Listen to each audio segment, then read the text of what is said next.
Kako je mogoče ob take ozaveščenosti, da številka toliko narašča?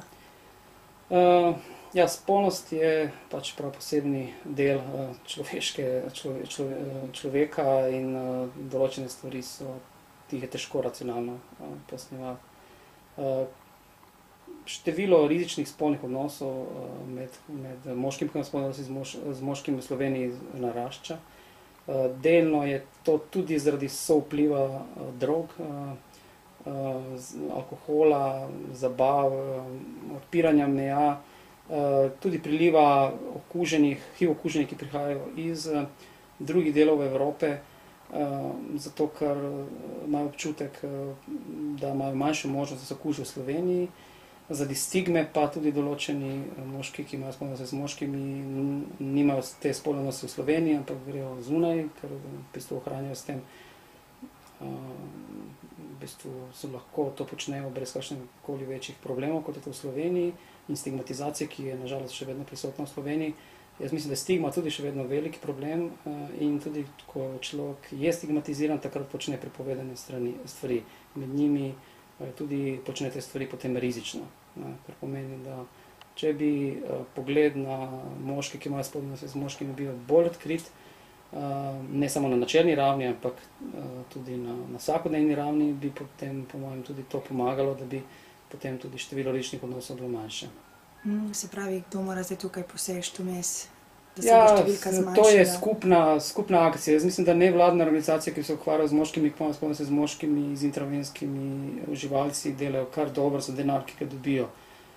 Problem je seveda potrebna ena širša akcija. Torej, dokler bo en homoseksualni moški lahko prišel na televizijo in povedal, jaz sem homoseksualni moški, in se ne bo tvegal, da ga bo jutri nekdo na ulici se mu nekaj zgodilo, ali dokler bo lahko hodil v kafič, pa da mu se nič ne bo zgodilo, dokler bo lahko se poročil enako kot moški in ženska, dokler njegov partner bo imel iste pravice, kot imajo pač poročeni moški in ženska, potem bo, to pomeni širša akcija, to ne gre za akcijo Ministrstva za zdravje, to je potrebno pač ena širša sprememba tudi v edukaciji, v osnovni šoli, naprej, toleranca, ki je pa nažalost pri nas ni.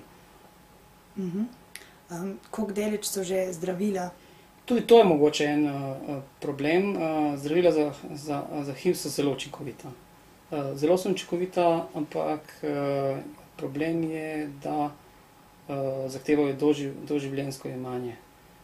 To ne samo, da veliko stane, ampak tudi pri večini okuženih povzroča stranske učinke, ki niso kratkotrajni stranski učinki, torej to niso tisti običajni stranski učinki, ampak gre za eno vpletanje v metabolizem maščob in sladkorja in potem te osebe v bistvu imajo zgodnjo aterosklerozo, povišan krvni pritisk, zgodnji infarkt in tako naprej. Tako dejansko, čeprav smo mi domnevali, da bo mogoče možno imati 40, 50, 60 let HIV zdravila, je pa vprašanje, ali bo osebe, ki to jemljajo, preživelo zaradi stranskih učinkov. Seveda, vsako novo zdravilo je boljše.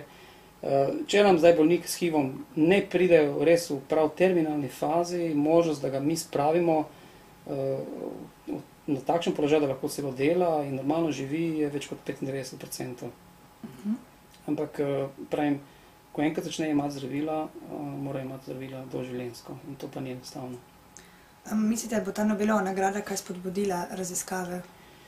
Nobelova nagrada težko, da bo spodbudila, tudi Montagnier je včeraj povedal, ker so ga prav dobili, ko v Afriki imel predavanje, še enkrat povedal, da pač Nobelova nagrada, kar se tiče njega, ne pomeni veliko, da dejansko tisto, kar bi morali početi, to, kar počnejo zdaj nekateri, med njimi tudi Bill Gates, fundacija, je dejansko kompletno je potrebno fokus, ki smo ga do zdaj imeli usmerjen proti Združenim državam, proti Zahodni Evropi, usmeriti absolutno v Vzhodno Evropo in v Afriko in Azijo, ker tam so bolniki in tam je potrebno delati kompletno drugače. Ampak te izkušnje, ki jih imamo mi v zdravstvenem sistemu v Združenih državah, vi ne morete prenesti v nobeno drugo okolje, zato ker enostavno ne funkcionirajo. Tam morate najti popolnoma nove formule, kako boste to delali.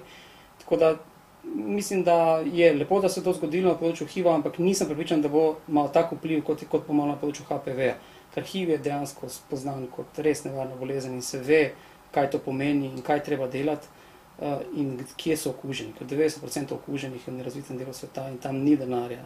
Tam zdravljenje v tej obliki, kot ga imamo mi, je nemogoče, zato ker je denar, ki ga namenja država lahko za zdravstvo 10-krat do 20-krat manjši, ko ga imajo pač na razpolago in je nemogoče najti denar, razen če jim ne pomagamo.